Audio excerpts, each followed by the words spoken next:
Folks, it's been a minute, long overdue, but we are here once again with our dear friend Markos for Thursday Coast. Markos, as you all know, is the founder of the largest online progressive community, Thursday Coast. No, Daily Coast. This is Thursday Coast. Daily Coast. Uh-oh. Also, Don't go to that URL. We don't know what's in there. yeah, we don't know. Dailycoast.com. Yeah, indeed. Man, how are you? I am, it's bleak times, but always finding the light with family and friends um and even in starting to see lives, little signs of resistance starting to flash back on. So taking solace in some of that. But yeah, no, times are tough. But yet, we didn't do too bad Tuesday, did we?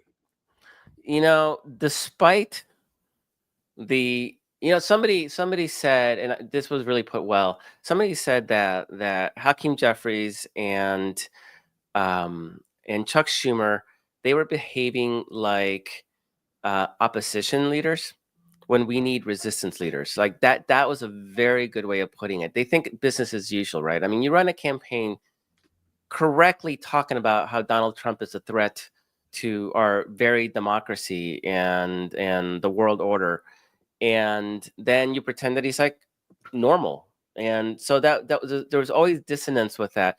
And on Tuesday, what we saw is a continuation of dramatic overperformance in Democratic turnout and underperformance in Trump's vote in special elections. And we had the two special elections in Florida, Matt Gaetz's seat and Matt Gaetz's and Mike Waltz's seats. Mike Waltz is the maybe just fired. I just saw news that he potentially may have been just fired.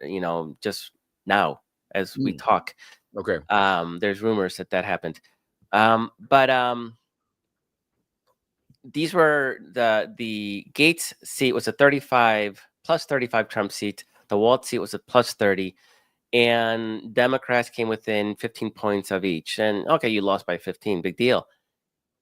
I did an analysis, Mark, and if we see that kind of overperformance next year, Democrats would pick up about 50 seats in the House and 4 or 5 seats in the Senate. And the Senate is a terrible map. It's a Republican-friendly map. So we would retake control of the Senate. We would dramatically retake control of the House if that overperformance sticks. We saw the Wisconsin Supreme Court race, right? This is a state that Trump won by 1 point last year. The Democrat judge won by 10, despite $25 million spent by Elon Musk and Trump, saying that Western society was on the line in that race. So we are seeing, even if our leaders in Washington are not stepping up, we are seeing that core Democratic voters are sort of fed up. And just as importantly, that Trump voters don't seem to be particularly motivated to turn out on their own front. And they haven't even been truly hurt yet. They're about to. They're about to get truly, truly, truly screwed by Trump here in the next 6 months. That hasn't even happened. So there is a shift happening in the base. I think there's signs of resistance, signs of life. You're seeing that in the Trump protest. I think that Cory Booker really stepped up at exactly the right moment with his marathon, record-breaking 25-hour barn-burning speech in the Senate, where he 25. I bet he could have gone another 25 hours and not run out of material. That was so he never ran out of material to talk about. And so you're starting to finally see that, okay, Democrats are realizing that this is the time to start fighting is now. And it's not a question of just shrugging your shoulders and saying like, well, what can we do?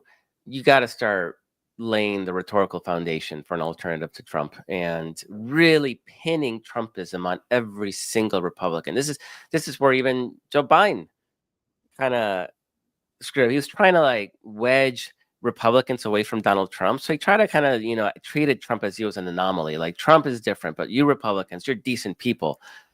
Trump's not one of you. Trump is them. Trump is the Republican Party. Just freaking accept that and then move beyond that. Because, Mark, as much as the markets are crashing right now, layoffs are already being announced, our allies are treating us like the enemy. As much as that is happening, and as much as Republicans are showing real discomfort right now, I don't think I've seen anybody really defend Trump today. There's a lot of discomfort. They could put an end to this right now. They could pass a law that would strip Trump of the ability to do these tariffs, which actually tariffs are on the Constitution. The House is empowered to do tariffs, not the presidency. Congress gave away that right to the president under emergency, which is why Trump has pretended that this fentanyl thing is reason to put tariffs on Canada. You have to make something up, create a fake emergency. Yeah. And so they could revoke that right now, today. But they're afraid because they're one and the same. The Republican Party is Trump, and Trump is the Republican Party. Now, in terms of the news you just mentioned, what I'm saying, Newsweek is reporting that Trump has fired Mike Waltz's staff. Trump firing Mike Waltz's staffers after Laura Loomer White House visit. That's in the past 30 minutes. President Trump has, according to Newsweek, President Trump has initiated the removal of several senior officials from the White House National Security Council following a push from far-right actress Laura Loomer, who urged the president to dismiss staffers who she viewed as not fully aligned with the Make America Great agenda. This was, she presented her findings during a meeting in the Oval Office, making the case for personnel changes. Associated Press is apparently reporting the same thing, but it does not address the other controversy of him using Gmail and what have you, and the text and Signal, and the controversial piece with the Atlantic. But this is reporting that it's about them not being full MAGA enough for Laura Loomer. So yeah, Trump. The reporting was that he did not want to give the Atlantic, quote, a scalp, and that's why he would rather keep incompetent, treasonous officials, basically giving away our secrets to our enemies. Well, he's treasonous because it might make him look bad. He's treasonous because it does make him look bad. I mean, he already looks bad. Yeah, he doesn't know how to pick right people. I mean, he's dictators, they do not surround themselves with competent people because competent people can put a bullet in their heads, right? They know this. Trump knows that those establishment Republicans that sort of created guardrails for him in his first term, they opened the door to the impeachment. And so he wants all sycophants, and anybody that is going to treat Trump like Trump knows what he's doing is a freaking moron. Every single one of them. Just by definition, he cannot be around anybody smart. Or competent. Yeah. Only the best people, right? Only the best people. Yeah. So people, many are feeling buoyed by Tuesday, although there was a lot of optimism about Florida. And I didn't have the heart to quote you in some of the circles I was in because your favorite quote. I mean, one of my favorite quotes of yours is, "Florida always breaks our hearts." So I was like, ain't no point even. Oh, Florida gonna do it. I was like, I don't know.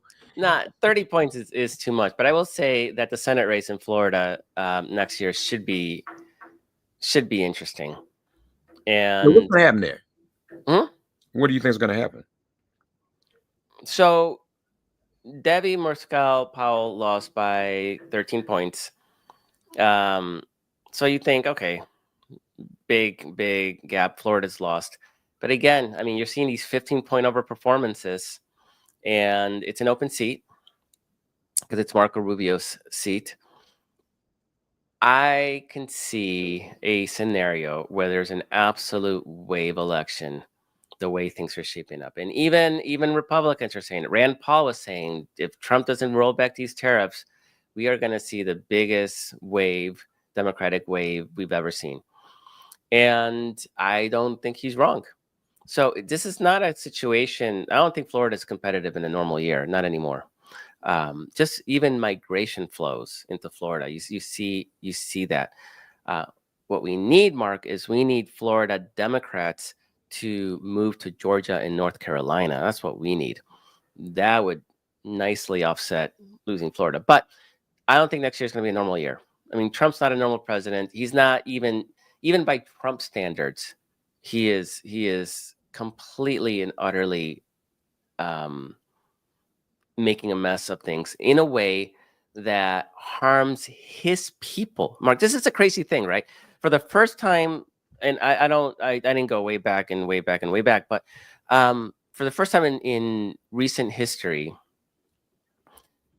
Republicans won the vote of those making under 50,000, and Democrats won the vote of those making more than 50,000. And it sort of tracks with education as well, right? The more education, the more earning potential you have. Republicans are the party of the poor now. Just by the data, Republicans are the party of the poor. Democrats are the party of the wealthy and educated and cultural elite, the economic elite. So what happens when you come in like a normal Republican and you get rid of Medicare? I was looking, I wrote a story like a month ago, like something like over 60% of Medicaid, over 60% of Medicaid funding goes to rural America. That's all being decimated. Tariffs, they're impacting rural America. That's Republican territory. Getting rid of USAID. It wasn't a lot of money, but those billions of dollars were literally buying American agricultural products. These are the farmers. If you go down the list, everything Trump is doing, even deportations that affects agriculture because they don't have people to pick in the field, everything Trump is doing is almost a direct hit on his own base.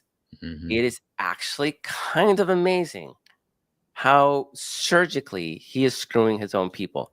That does not mean that good Democrats are also not being affected. Obviously, even in a 80% rural Trump district, you have 20% Democrats, right? They're getting just as screwed. Does not mean that the black and brown communities in cities are not being affected. Obviously, they are. But Mark, those communities are used to being screwed, right? That's the status quo.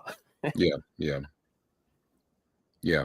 Those white, rural America, they're used to like billions in subsidies, and they're used to having markets opened up to them by free trade and open trade policy.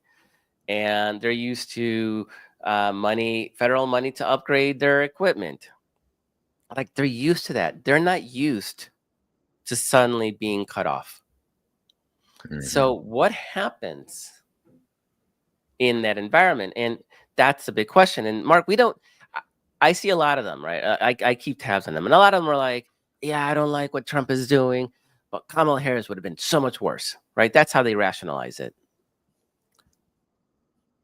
Then there's the 30% of Trump cultists who, like, no matter what, Trump can do no wrong, right? Like, they're long. All we need, Mark, is 5 to 10% of Trump voters to flip. It's not a big number. That would be 7-8 million votes that suddenly flip, 5 to 10%. Maybe the 50% that didn't vote. Let's get 5 to 10% of those people who didn't vote. Let's get them to vote. Right. Then it's not even close, right? You know, we've talked about this for years, where right now this is a 51-49 country, 51% Democratic, 49% Republican. If we don't turn out, they win. That's what happened last year.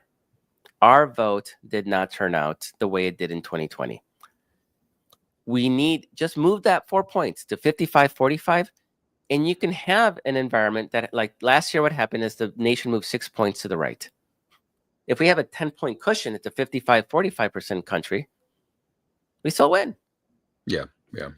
That's what we need. So this is what I'm hoping. Now, next year's going to be an anomaly. Next year is just it's not going to be a normal year. I think there's going to be a big blue tsunami. I think it's going to be, yeah, it's going to be like shattering. It's going to shatter the Republican Party next year. But I'm not. Next year's next year. Like, yeah, we got to stop them next year.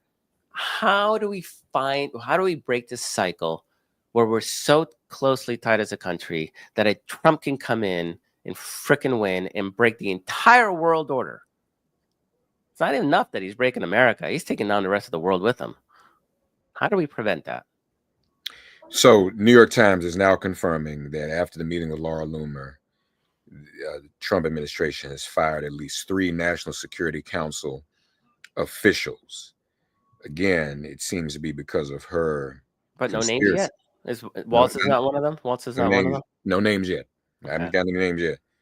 The 3 officials were among those vilified by Ms. Loomer during a meeting at the White House Wednesday. Other members of the National Security Council are expected to be fired as part of the purge, the official added.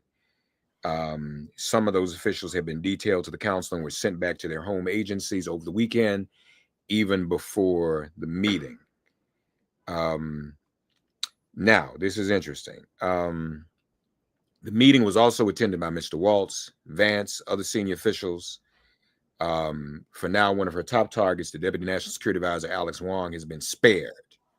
It is unclear, New York Times, it is unclear what the firings mean for Mr. Waltz, who has a tenuous hold on his own job.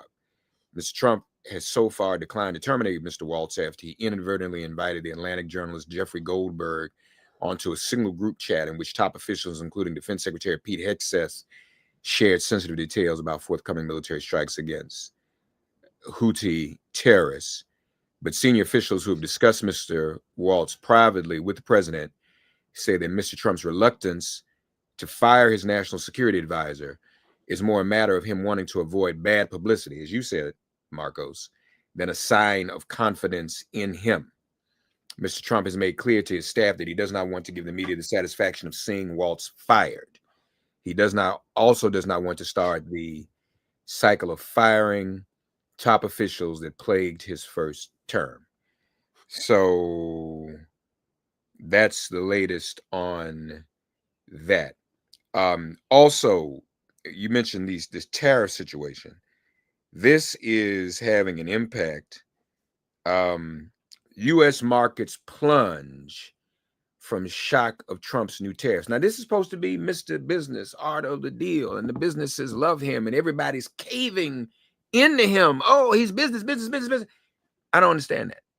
How does he crash the stock market and then it's still okay? And look, there are people smarter about this stuff, tariffs and the economy, than you, me, and Trump. How could they not know supporting him and thereby supporting his tariff plan would not yield this kind of stock market drop? How could they not know that, Marcos? I need help with that.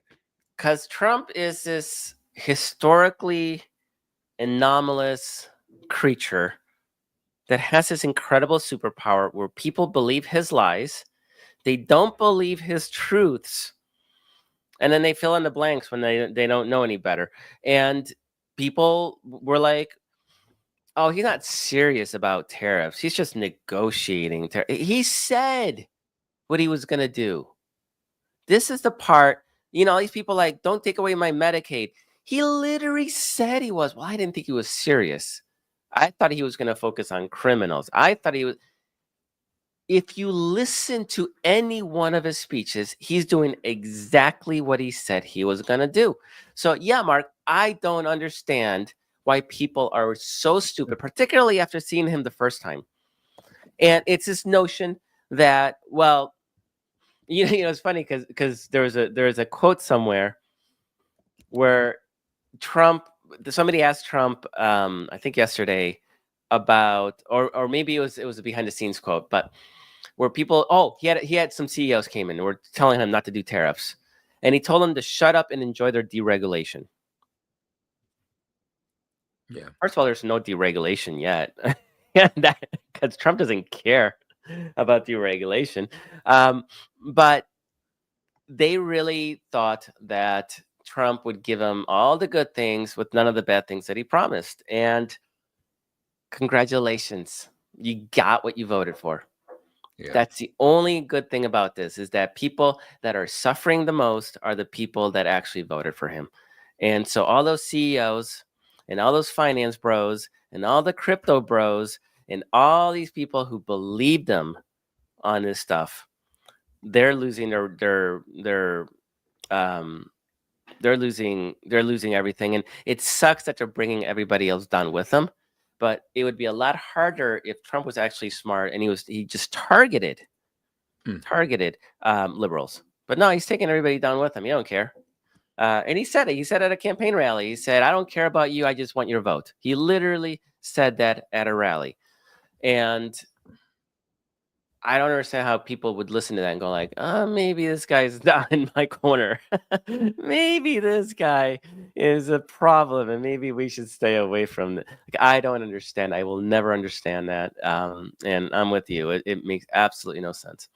Now you mentioned, and that's incredible, that the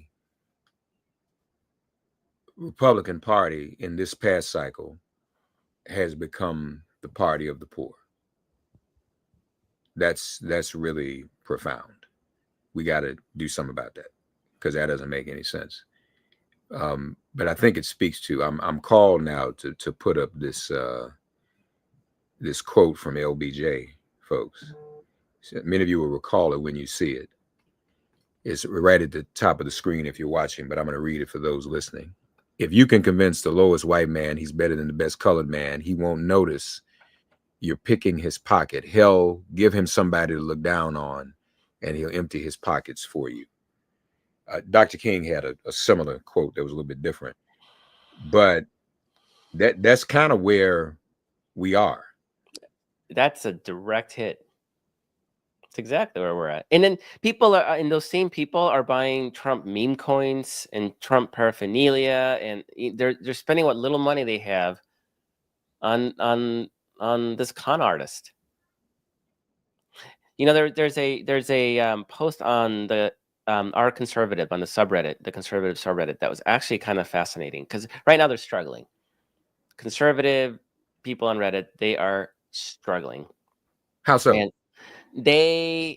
so this one guy today, he says, "I voted for Trump and I would totally vote for him again. And I'm so happy what he's doing about shutting down the border and about keeping men from women's sports. But," and then this whole list was like, "I'm losing my job because of tariffs." And why is he talking? You know, he didn't like how Trump is pro-Russia, and why is he defending Putin? Which, by the way, Russia was not on the list of nations tariffed, just shockingly. And then he was saying, like, why is Trump being so belligerent towards our friends like the Canadians? And what's he talking about invading Canada? I wanted peace. I didn't want somebody who's talking about invading Canada and Greenland. This guy literally, because he hates trans people and he hates brown people, he would still vote for Trump, even though he admits that Trump is a Putin stooge who is wrecking the economy and is costing him his job. So they're like, so there's a lot of like, why can't he just focus on hating the people I want to hate instead he's hurting me? Yeah, yeah, That's the dissonance right there. yeah. That's And serious. again, we only need 5 to 10% of them to be like, you know what, screw this. Like, this is not.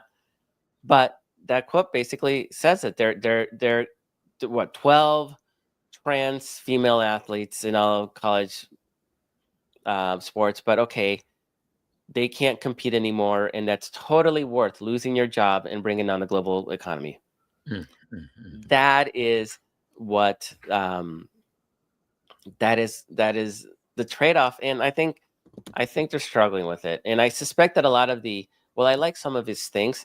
They have to like credential themselves, because if they just came out and said, what the heck Trump's doing, he's costing me my job with these tariffs, people will accuse that person of being a liberal, which is what they do. Right. You No. gotta like inoculate yourself and like, I hate the same people we all hate, but why is he screwing me? And I struggle with it, Mark. I've been writing this weekly feature every Saturday, where I look at a conservative who supported Trump and now is being hurt by Trump.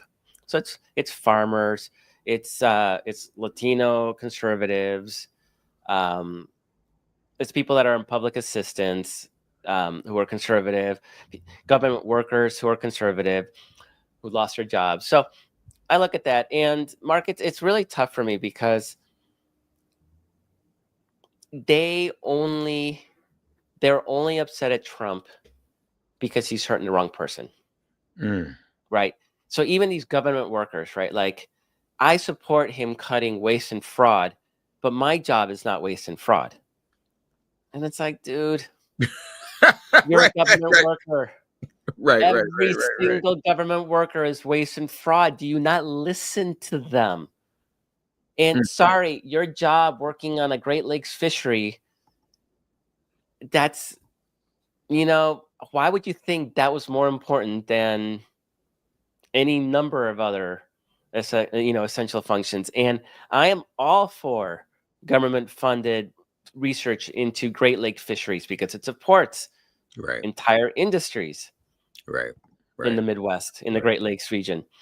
But yeah, like, you can't work for the government and vote for the party that hates government. It's just not how it works. And the only reason they're upset is because they were hurt. They would be totally happy if millions of other people lost their jobs and they kept theirs. That would be totally cool. They would be all right there for it. But because they're impacted suddenly, they care. So if it was black people in the cities, Latinos that getting deported, black people losing their public benefits, oh, they'd be all for that. But now they don't like it because they're losing their government benefits. Now there's a problem. This is the dissonance on my end because it's hard for me to feel sorry for people that are being hurt by Trump when they wanted that pain for somebody else. But that's the history. It's too long to post, but I just want to read it to you all. We talk about Dr. King's speeches, March on Washington, and others. Today, actually, is the anniversary of his speech in Memphis the night before he died. Tomorrow will be the anniversary of his martyrdom. But he said 60 years ago, at the end of the march from Selma to Montgomery, he said these words: "It may be said of the slavery era that the white man took the world and gave the Negro Jesus. Then it may be said of the Reconstruction era that the Southern aristocracy took the world and gave the poor white man Jim Crow. And when his wrinkled stomach cried out for the food that his empty pockets could not provide," there's empty pockets again, that his empty pockets could not provide, he ate Jim Crow, a psychological bird that told him no matter how bad off he was, what's Markos described, no matter how bad off he was losing his job, at least he was a white man, better than the black man. And he ate that Jim Crow. And when his undernourished children cried out for the necessities that his low wages could not provide, he showed them the Jim Crow signs on the buses and in the stores, on the streets, and in the public buildings. And his children, too, learned to feed upon Jim Crow, their last outpost of psychological oblivion. So that's what America does, folks. Now, before we go, you say, I want y'all to pay very close attention to this. Markos may traumatize us all at this moment. You say that you have found what could be their basis for giving him another term in office. Yeah. Yeah. So Trump could serve a third term. Not very likely, and I'll explain why, but it is within the realm of possibility, which is why I think Trump's got it stuck in his head. Trump thinks he's the center of the universe. He thinks he's all powerful. He thinks he's a god king. So, of course, he thinks that the improbable might happen because he got elected twice, probably. So, the way it works, people are sort of fixated on this idea that Vance could run for president, and Trump would be on as vice president. And then JD would resign and Trump would be elevated, right? Problem is, the Constitution very clearly prohibits both being elected to a third term So he can't run for president. But also, the Constitution very clearly says that the vice president has to be eligible for the presidency. And the fact that he cannot be elected president, means he's not eligible. Just like you can have somebody who's under 35 be the vice president. You can have somebody who's foreign born be vice president because they're not eligible for the office. So that's clear. And Trump mentioned that, and but he said there's other options. And so here's the other options. The other options are a lot more interesting. It only says the vice presidential position, you have to be eligible for president. The order of succession for president is vice president, Speaker of the House, the Senate President pro tem, and Secretary of State. That is the order of succession. Those do not have constitutional requirements. Literally, there are no requirements for any of those positions. A House can be anybody. Now, by tradition, it has always been a House member, but they could make Donald Trump Speaker of the House. The Senate pro temp the pro temp means temporary. The president of the Senate is the vice president. So if the vice president's not around, the Senate, the Senate pro temp is the acting Senate president. Now, there's no real role for a Senate president. It's a mostly ceremonial position. If you're vice president, you can cast a tie-breaking vote. The president pro tem cannot cast a tie-breaking vote. So it's really ceremonial. And so what the Senate does is it just gives it to the oldest member of the party in power. So right now it's Chuck Grassley because he's like 135 years old. So but what they could do, again, there's no constitutional requirement for who that is. Senate could put anybody they want. So they can make Donald Trump the Senate pro tem. And same with Secretary of State. So now there's a constitutional argument that the Supreme Court would have to address, whether the intent of the 22nd Amendment was to keep somebody who had served 2 terms to be president again. But that's not constitutionally prohibited specifically. It would have to be sort of an intent of the framers of that amendment. So there is a scenario, and it would, Republicans would have to have the House, where they make Donald Trump Speaker of the House. The Republican ticket wins. Both the president and vice president resign, and then Trump becomes president again. That is what they're thinking.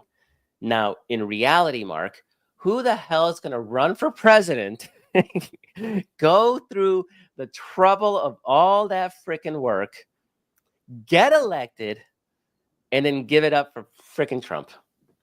And not just the president, but the vice president. So both of them would have to step down for Trump. I don't see a scenario in the world where that happens.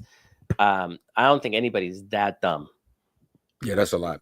But now, Elie Mystal has his own scenario he's kind of laid out, or at least he shared with me.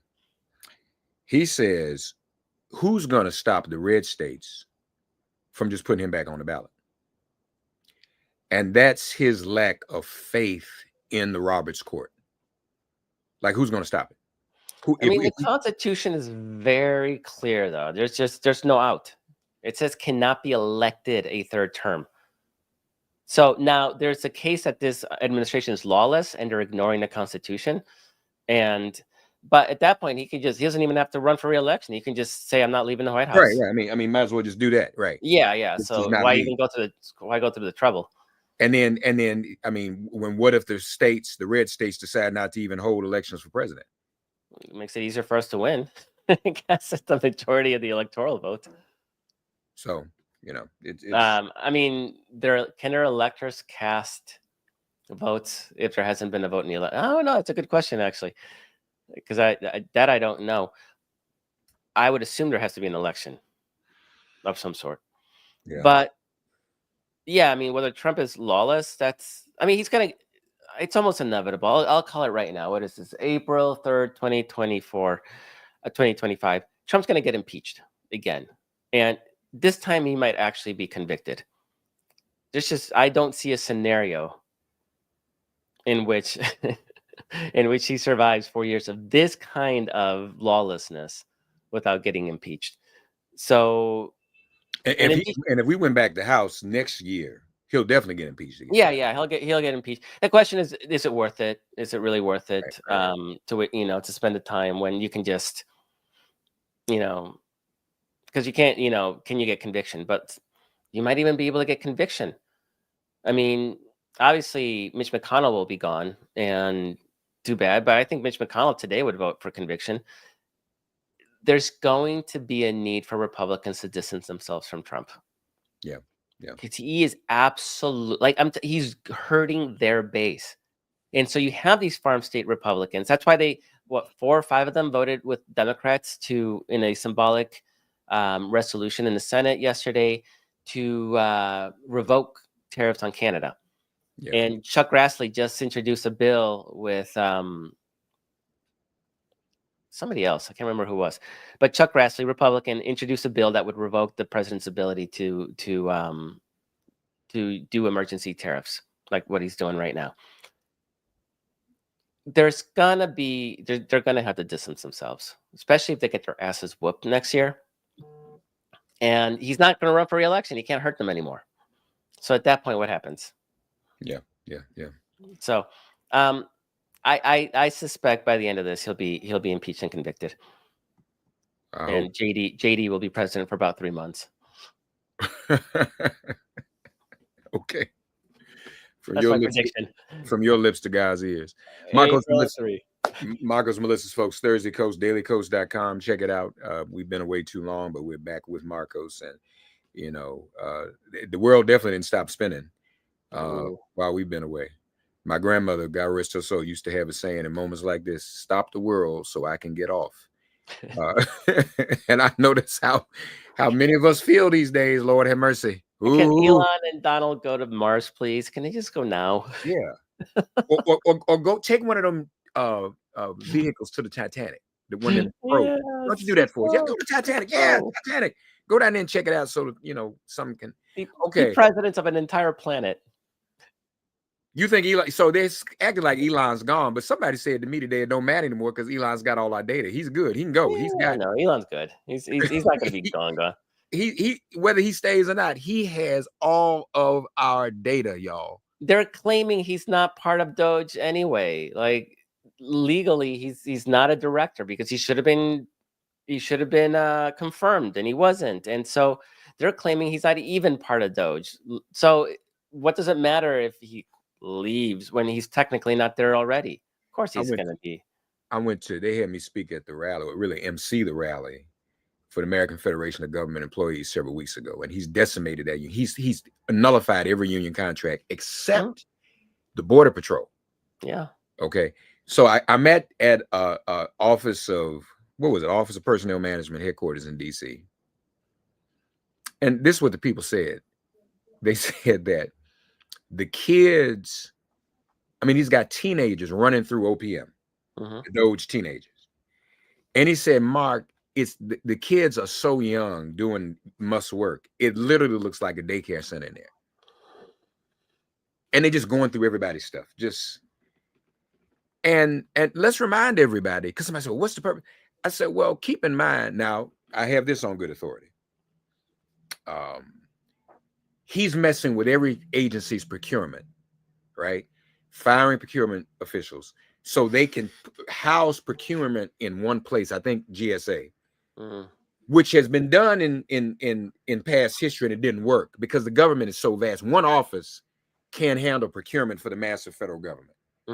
And so people are like, well, wonder what the real agenda is. And I said, listen, first of all, we need the Freedom of Information Act. Maybe Daily Coast can do this. The W-2 of his as a Russian operative.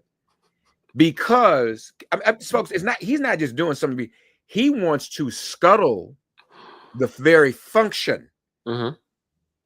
Part of it is to get Musk money, get him contracts.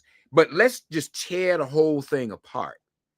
Because if it can function, that helps his employer, Putin. There are many ways to bring down a nation, bring down a government. So I'm hearing from people like, you know, and this gets into the weeds. And Mark, you didn't realize they are literally sabotaging the procurement system, the billing. I mean, the fundamental stuff that just makes stuff Mm-hmm. that makes the cogs just function every day. They are tearing it apart bit by bit so that this thing just implodes. So now you don't do that if you're a real CEO, which he never was. If you're a real business person, you don't do that. You don't tear up your own business from the inside. Technically, he's the CEO of America, Mm-hmm. tearing it up from the inside. So we got to understand that that's his job. That's his real job. I remind everyone, go and look at The Americans. It's available everywhere. It was on FX at one time, the series. Because that's what this is about. A couple that comes over here. And I mean, it's really fascinating when you watch it. And this happened allegedly. It was set during it didn't happen. It was set during the Reagan administration. But y'all, this is he does not plan for this little red wagon to go anymore. Ultimately. And so you may be right, Mark. I mean, folks get wind of this. Wait, he got to go. We got to impeach this dude. We got to convict this dude. He is not, and that is not upholding the Constitution. Every day, you and I are not trying to dismantle government, and we didn't take the oath. But every day we're not doing that. We are more oath committed than he is, even by being still right now. So, and you know, these farm state Republicans are really freaked out right now. And I mean, you even have Rand Paul, who, you know, Rand Paul is Rand Paul, but he's on a warpath last couple of days. And so, and we're still only on month, what, 2, 3?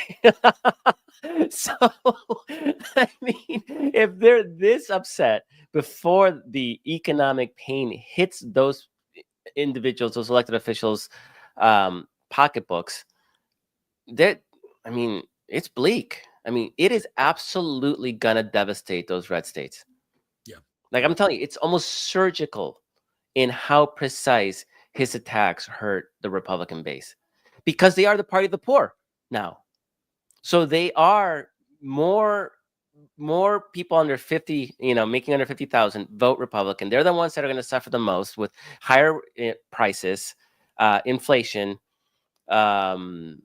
inability to get cheap crap from Shine and Temu and the Chinese, you know, drop shippers on Amazon. That is going to affect them. I mean, it's literally striking a blow at his supporters, like almost direct. Now, again, I'm not saying this is a good thing. I'm not saying that our people are not being affected, because of course we are. But like I said earlier, I think our communities are used to sort of, you know, being shit on. I mean, it's status quo. Like that's part of the reason they don't vote, because they don't feel that anybody actually has their back and, you know, make things better for them. And they're not wrong. I mean, the acquisition of wealth, you know, towards the Elon Musk and Jeff Bezos happened just as much under Democratic administrations as it did under Republican ones, right? So I'm not going to pretend that, you know, we have the strongest case to make for poor people to vote to vote at all, because they just don't feel like it matters. But now it's those white poor voters who have been protected by Republicans, even if just culturally, you know, with like the quotes that you put up, even if that, you know, there was a party that was looking out for them, at least making them feel better. And right now, Trump's not even pretending. You don't care about unfortunately, the data you're sharing also makes their argument, and that's what needs defibrillating.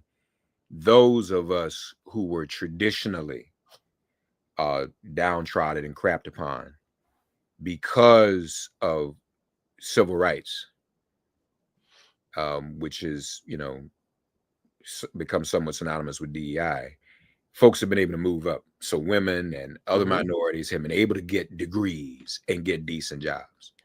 Yeah. And now some of these other folk, well, wait a minute, we don't have nothing like we used to have. We used to have all of that. We don't have it. I guess they think as much, even though they do. So that's part of the backlash or the white lash. But then you become it was an old song. You become a victim of the very songs you sing. So you ally yourself with someone who's breaking you anyway. He is breaking you in the name of what you think you no longer have, to make sure you truly don't even have what you already have now. Mm-hmm. So it's a mess. And it's it's crazy. Yeah. Dailycoach.com. Thank you, buddy. Take care of yourself. Been too long. I need to come see you this summer. I keep saying that. I want to come. Let's do it in person sometime. I want to come out to the Bay Ooh, Area that'll be fun. Yeah. and hang out a little bit. All right. All right. Let's do it. Thank you, man. All right. Thanks.